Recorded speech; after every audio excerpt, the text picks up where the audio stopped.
مسلمان بھائیوں، ماہ رجب کی 15 تاریخ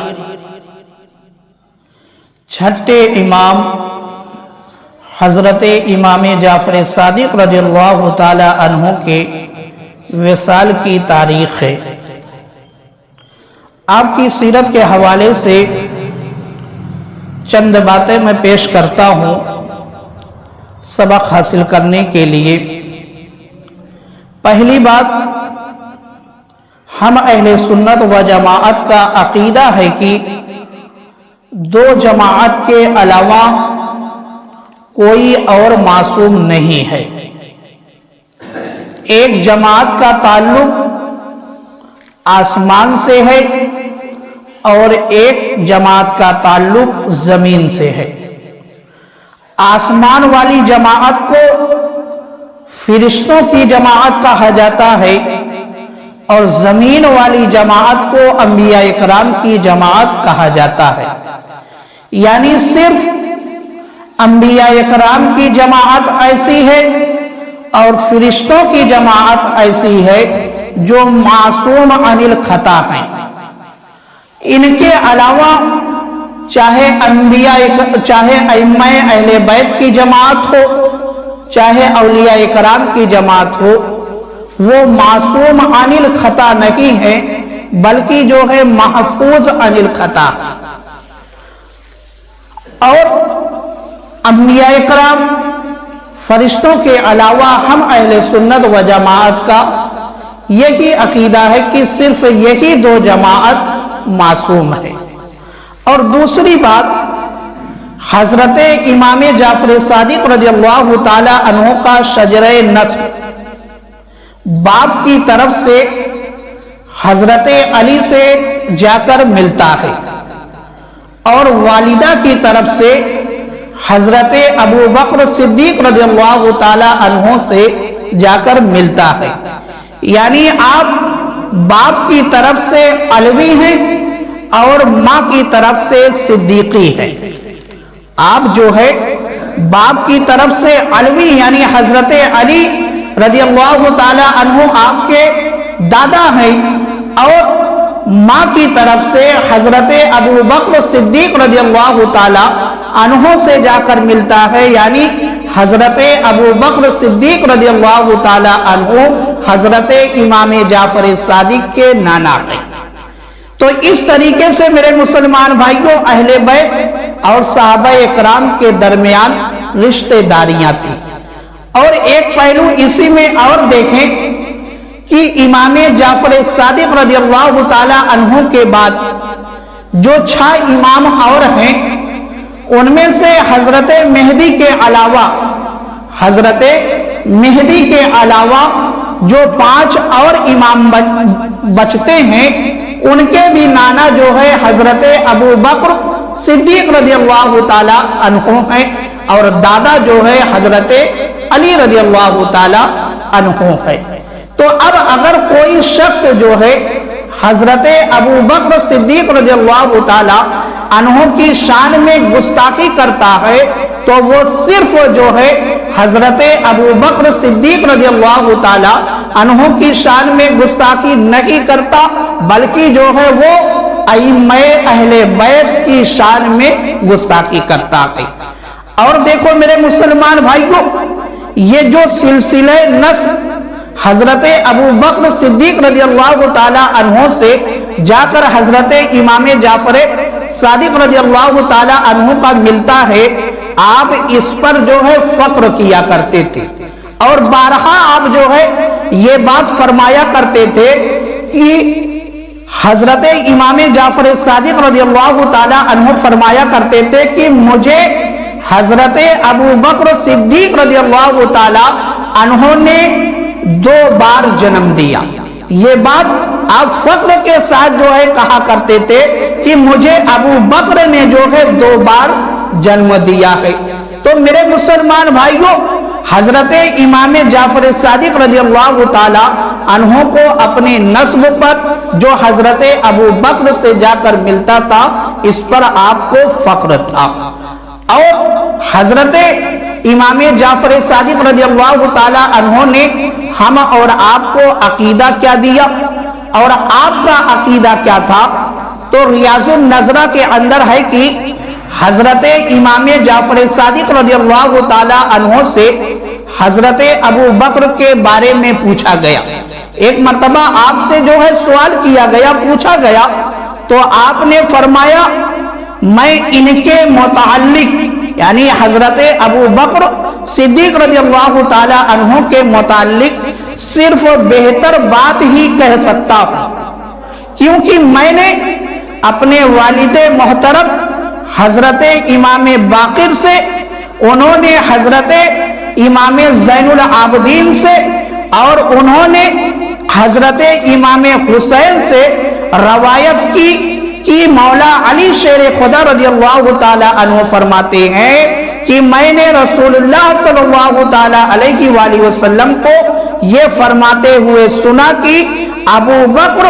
صدیق سے افضل کسی انسان پر آج تک نہ سورج طلوع ہوا اور نہ ہی غروب ہوا۔ یعنی حضرت امام جعفر صادق نے جو ہے سارے مسئلے کو حل کر دیا اور بتا دیا کہ صحابہ اکرام کی جماعت میں انبیاء اکرام کے بعد اگر کسی کا مقام ہے تو حضرت ابو بکر صدیق رضی اللہ تعالی عنہ کا مقام ہے۔ اور حضرت امام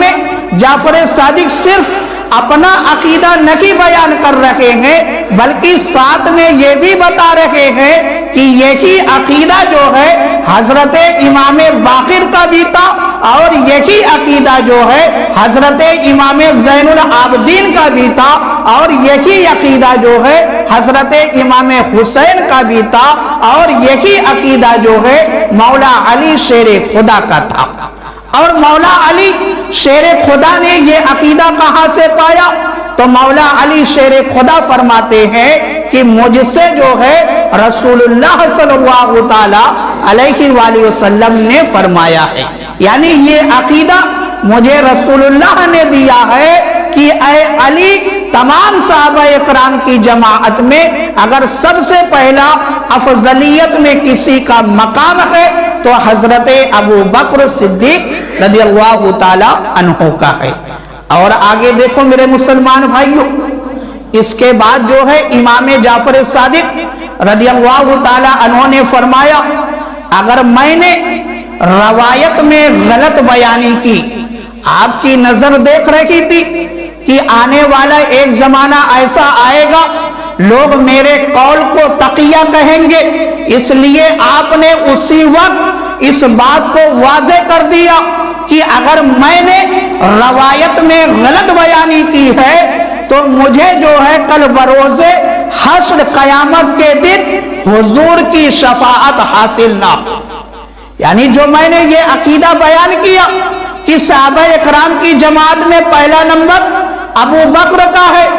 اگر میں نے اس میں غلط بیانی کی ہے، اگر میں نے جھوٹ بولا ہے تو مجھے جو ہے کل بروز حشر قیامت کے دن جو ہے مجھے رسول اللہ کی شفاعت حاصل نہ ہو۔ اور آگے آپ نے فرمایا،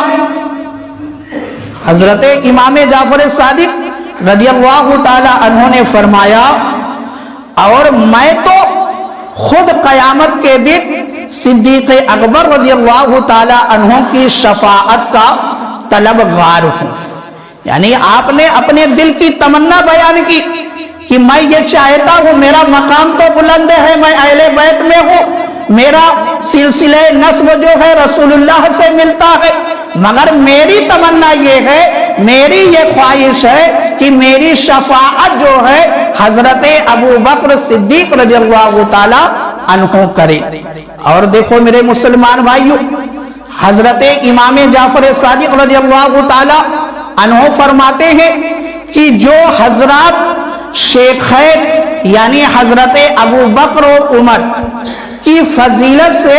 ناواقف ہے، یعنی جو شخص حضرت ابو بکر و عمر کی فضیلت سے ناواقف ہے، ان کی شان کو نہیں جانتا، ان کے مقام کو نہیں جانتا، ان کے مرتبے کو نہیں جانتا، حضرت امام جعفر صادق فرماتے ہیں وہ سنت سے ناواقف ہے، وہ سنت سے ناواقف ہے۔ میں نے اہل بیت میں سے کسی کو نہیں دیکھا جو ان سے محبت نہ رکھتا ہو۔ حضرت امام جعفر صادق نے فرمایا کہ میرے اہل بیت میں،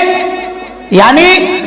حضرت علی سے لے کر جتنے بھی ائمہ گزرے ہیں، حضرت امام جعفر صادق فرماتے ہیں کہ سب جو ہے شیخین سے یعنی حضرت ابو بکر عمر سے محبت کرتے تھے۔ کوئی بھی ایسا نہیں گزرا ہے کہ جو شیخین سے محبت نہ کرتا ہو۔ اور میرے مسلمان بھائیوں، عبادت کے حوالے سے حضرت امام جعفر صادق کی سیرت دیکھیں کہ شفا شریف کے اندر ہے کہ حضرت امام مالک رحمت اللہ علیہ کا بیان ہے، آپ جو ہے حضرت امام جعفر صادق کے شاگرد بھی ہیں، اور آپ کو حضرت امام جعفر صادق کی صحبت بھی حاصل ہے، آپ کثرت کے ساتھ آپ کے پاس آتے جاتے رہتے تھے۔ تو آپ بیان کرتے ہیں کہ میں ایک زمانے تک امام کی خدمت مبارکہ میں آتا رہا، یعنی آپ آتے جاتے رہے، میں نے ہمیشہ آپ کو 3 عبادتوں میں سے کسی ایک میں مصروف پایا۔ حضرت امام مالک فرماتے ہیں کہ 3 عبادتوں میں سے ہمیشہ جو ہے میں کسی نہ کسی ایک عبادت کے اندر آپ کو مصروف پاتا تھا۔ یا تو آپ نماز پڑھتے ہو، نماز پڑھتے ہوئے ملتے، یا تو تلاوت قرآن مجید کرتے ہوئے، یا جو ہے آپ روزے کی حالت میں ملتے تھے۔ یہ حضرت امام جعفر صادق رضی اللہ تعالی عنہ کی عبادت کا حال ہے کہ آپ ہمیشہ یا تو نماز پڑھتے تھے، یا تلاوت کرتے تھے، یا روزے کی حالت میں رہتے تھے۔ آپ کی زندگی کا کوئی بھی لمحہ جو ہے عبادت سے خالی نہیں ملا کرتا تھا۔ تو میرے مسلمان بھائیوں، امام جعفر صادق نے جہاں پر ہم کو عقیدہ دیا، وہیں پر عبادت کا طریقہ بھی دیا، اور عبادت کر کے بھی دکھلایا کہ اس طریقے سے جو ہے زندگی کو گزارنا چاہیے۔ اور دیکھیں میرے مسلمان بھائیوں، تاریخ الخلفاء کے اندر ہے کہ حضرت امام جعفر صادق رضی اللہ تعالی عنہ نے فرمایا، اس شخص سے میرا کوئی تعلق نہیں ہے، اس شخص سے میرا کوئی تعلق نہیں ہے جو امیر المومنین حضرت ابو بکر صدیق رضی اللہ تعالی عنہ اور حضرت عمر کا ذکر بھلائی کے ساتھ نہ کرے۔ آپ نے واضح فرمایا، یہ اعلان کیا کہ اس شخص سے میرا کوئی تعلق ہے ہی نہیں، لاکھ وہ دعویٰ کرتا رہے، کس سے؟ جو حضرت ابو بکر عمر کا ذکر جو ہے بھلائی کے ساتھ نہ کرے، ایسے شخص سے امام جعفر صادق فرماتے ہیں کہ میرا کوئی بھی تعلق نہیں ہے۔ اور آپ کا وصال اہل سنت کی تمام کتابوں کے اندر یہی بات موجود ہے، جو بھی معتبر کتاب ہو یا غیر معتبر کتاب ہو، سب کے اندر یہی تاریخ درج کی گئی ہے کہ آپ کا وصال جو ہے 15 رجب المرجب 148 ہجری کو ہوا، مدینہ منورہ کے اندر آپ کا وصال ہوا۔ اور کس طریقے سے ہوا؟ آپ کو جو ہے دھوکے سے زہر دیا گیا، زہر کی وجہ سے جو ہے آپ نے شہادت کا جام نوش کیا ہے۔ اب یہاں پر میرے مسلمان بھائیوں ایک سوال صرف میں چھوڑ دیتا ہوں، سوال یہ کہ جب آپ امام جعفر صادق رضی اللہ تعالی عنہ کو مانتے ہیں اور یہ بھی مانتے ہیں کہ آپ نے شہادت کا جام نوش کیا، اور جب آپ کے جد اعلیٰ حضرت علی کی شہادت کی بات آتی ہے، امام حسین کی شہادت کی بات آتی ہے، یا اور بھی امام کی شہادت کی بات آتی ہے، تو کوئی شخص جو ہے مٹھائی تقسیم نہیں کرتا ہے بلکہ غم کا اظہار کرتا ہے، مگر آخر وجہ کیا ہے؟ یہ دعویٰ کر کے کہ جو ہے اس تاریخ میں حضرت امام جعفر صادق نے وصال کیا ہے اور مٹھائی تقسیم کی جاتی ہے۔ یہ آپ اپنی عقل سے خود جواب لے